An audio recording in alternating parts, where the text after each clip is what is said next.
Nada melhor num debate, numa discussão acalorada para falar de as maiores franquias da história da NBA, um recado visual, eu ostentando uma camisa Vancouver Grizzlies, um dos maiores fiascos da história da liga, e você com o time que atualmente detém o recorde de títulos da história da NBA. É um contraste que eu, sinceramente, acho que ninguém imaginou, nem na imprensa norte-americana. Eu nunca vi nenhum artigo em uma faculdade norte-americana conseguisse fazer essa ligação, unindo e falando essa relação. Uma relação entre Boston Celtics e Vancouver Grizzlies. Só que é só no Jararaca. Se houver algum, por favor, manda aí nesses comentários que eu não leio. Exatamente. Né? Eu não leio os comentários porque eles ficam falando, fala disso aqui, como assim? Eu falo o que eu quiser, você fala o que quiser.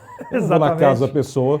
E você tá com percebeu que eu estou um pouco incomodado com isso, né? Sim, o Mike Bibby foi campeão universitário por Arizona. Sim. Um grande time de Arizona com Jason Terry, Michael Dickerson, Mike Bibby, Miles Simon. Muita gente não lembra, mas o Miles Simon ele foi o MVP das finais do universitário e foi o que menos se destacou, né?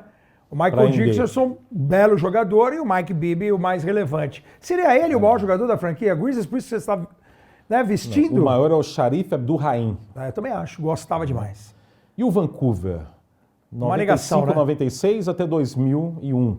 Muitas temporadas de 18 vitórias, é louco. De 14 vitórias. Mas tem uma temporada, uma das piores, eles conseguiram 2 vitórias em cima do Portland.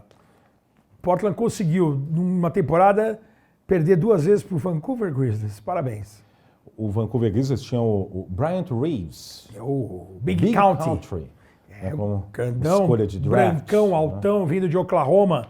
Bem do interiorzão dos Estados Unidos. Sim, teve Byron Scott, lenda dos Lakers do Showtime nos anos 80. Porque a draft de expansão permite essas coisas, né? Tem o Rick Mahorn que se negou a jogar lá. Tem aquelas histórias. Greg Anthony. Jogou lá, né? E outros mais, né, na equipe do Vancouver. Mas aquela questão, né, Ricardo Bugarelli, hoje é uma conversa de franquias. O Toronto surgiu simultaneamente ao Vancouver. 95. Né? Para a temporada 95-96. E em pouco tempo o Toronto conseguiu, na reta final dos anos 90, Vince Carter, para ser a grande referência e para impulsionar a franquia, dar longevidade, garantir mapa e longevidade. E o Vancouver Grizzlies lá em Vancouver, no Canadá, não conseguiu essa identificação. Teve o Sharif Abdul-Rahim como o queridinho, o grande jogador, mas nada muito relevante. E teve um episódio que foi simbólico para decretar que essa franquia ia durar muito pouco, que foi o draft do Steve Francis. Exatamente. Que a cara dele, quando ele é anunciado... Pelo Vancouver Grizzlies, pelo Vancouver, pra lá eu não vou. Não, a cara dele é assim... É um velório. Sim. Foi anunciado que a mãe dele, o pai dele, o tio dele se foram. Porque ele não encarou como algo positivo e forçou uma troca e não jogou. Documentário, né? Que você me indicou e depois eu assisti. Grizzly Truth. Que é justamente uma torcedora que... De origem filipina, e as filipinas são apaixonadas por basquete, né? Sim. Que mora em Vancouver e revisitou a história da franquia, entrevistou muitos desses jogadores que a gente acabou de falar aqui, inclusive entrevistou o Steve Francis. O Francis, né? Pedindo perdão. Porque assim, situação. garoto, cara... Ele acabou jogando para Houston no início da carreira dele. Exato, pediu uma troca. 2 no draft. Meio que exigiu, né? Exato. E aí, quando o cara do draft falou, não quero, uma franquia que já estava colecionando derrota, já estava com a famosa cultura da derrota, aí não teve como reverter isso. E aí teve um processo de venda também, e o proprietário já mandou para Memphis em 2001 e acabou essa história. E esse documentário, né, que é o The Grizzly Truth, também, ela busca também com o pessoal que torcia na época e vivia, né, o Vancouver, os grandes responsáveis, né? Falava muito do Stu Jackson, que era o general manager, com muitas escolhas equivocadas de draft. Ele não ajudou, por exemplo, né? Teve um draft que eles podiam ter escolhido o Steve Nash, canadense. Fazer uma moral. Por exemplo.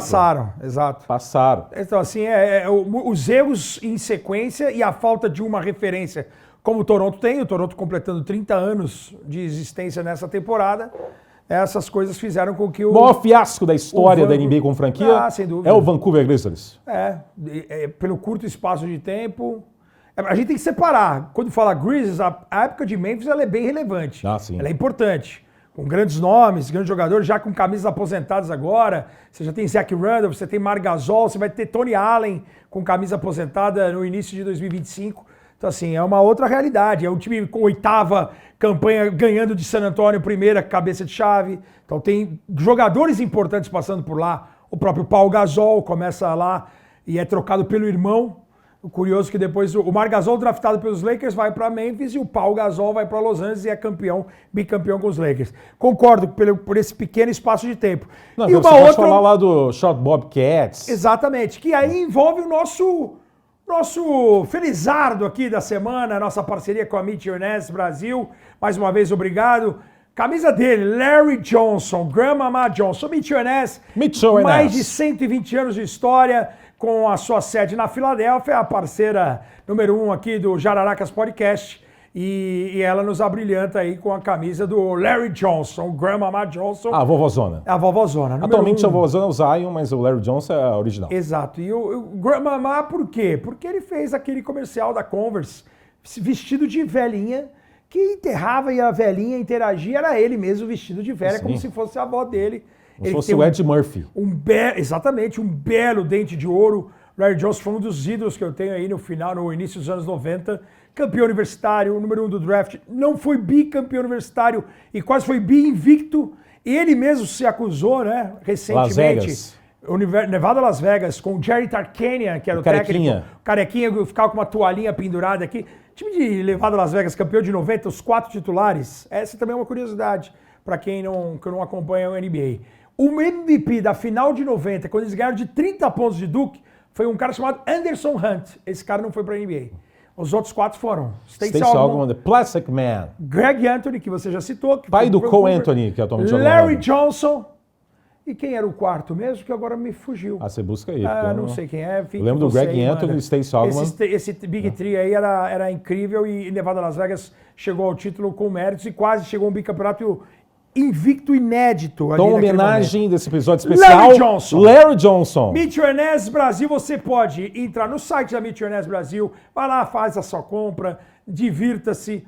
Em breve, aquele maravilhoso cupom. E também você pode seguir as redes sociais, Instagram, Meet Your Ness BR, porque lá você vai encontrar. Essa camisa ela é histórica. A franquia ela é, com muito respeito ao torcedor do Charlotte, tá? A franquia ela é pequena, em relevância.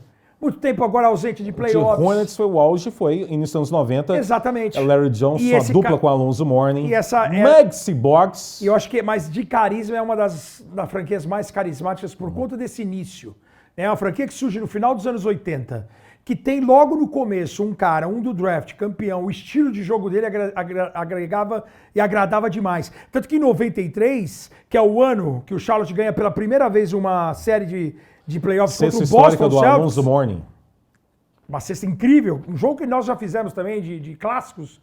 O Larry Johnson ele é titular do All-Star em 93. 22 pontos, 10 rebotes de média. Era um cara muito relevante. Era uma época em que o Karl Malone roubava muitas atenções. A posição de ala pivô chamava muita atenção. E o Larry Johnson era um jogador nesse estilo. Por isso que me agradava muito. Larry Johnson estava no time americano no Mundial de 94. Exatamente. Agora, uma cesta icônica dele foi com os Knicks, né? O 4-point play. Contra a Indiana. Isso aqui é impressionante. Contra a Indiana mesmo? Contra a Indiana em 99, jogo 3, finais de conferência. É aquela temporada em que o New York Knicks é o 8º, chega à grande final para enfrentar o San Antonio Spurs, a temporada do lockout, uma temporada mais curta. Sim. E ele, 8º colocado, ele vai avançando e chega numa final de conferência contra o Indiana Pacers e no jogo 3 ele sofre uma falta do Anthony Davis, mata uma bola de 4 pontos no Garden, uma das imagens mais icônicas, na minha opinião. Uma imagem que a câmera pega de cima assim e o Garden pulsa. Quando a gente fala que o Garden, o Nova York é a capital do mundo e que nada se compara a uma partida de basquetebol, qualquer evento esportivo ou de entretenimento no Madison Square Garden em Nova York, essa imagem ela é emblemática. O Garden pulsando e ele tem que botar a mão para trás, assim ele fica calmo, porque ele tinha que converter o lance livre, porque era uma bola importante, um jogo importantíssimo. E o New York Knicks, cabeça de chave número 8, com essa vitória, ajuda a abrir caminho, a tirar o Indiana Pacers, mas acaba parando em San Antonio. Então os Hornets não têm título, mas aquele carisma nos anos 90 A Belinha. garante um carinho. Carinho. Porque aquele equipe que eu acabei de falar era uma equipe... Felipe Mota, nosso companheiro Realmente, jornalista, sim. é fã do Charlotte dessa por conta dessa época. Era um jovem na A época. cor é bonita. Teal, é a cor que os norte-americanos falam dessa roupa. Depois tem uma queda, né? A franquia tem uma queda. Ainda pra Bobcats, ela pesa muito contra, né? Mudança de... Mudou, porque muda tudo. Muda o nome, o nickname, muda as cores. Mudam as cores, assim, não tem aquele apelo.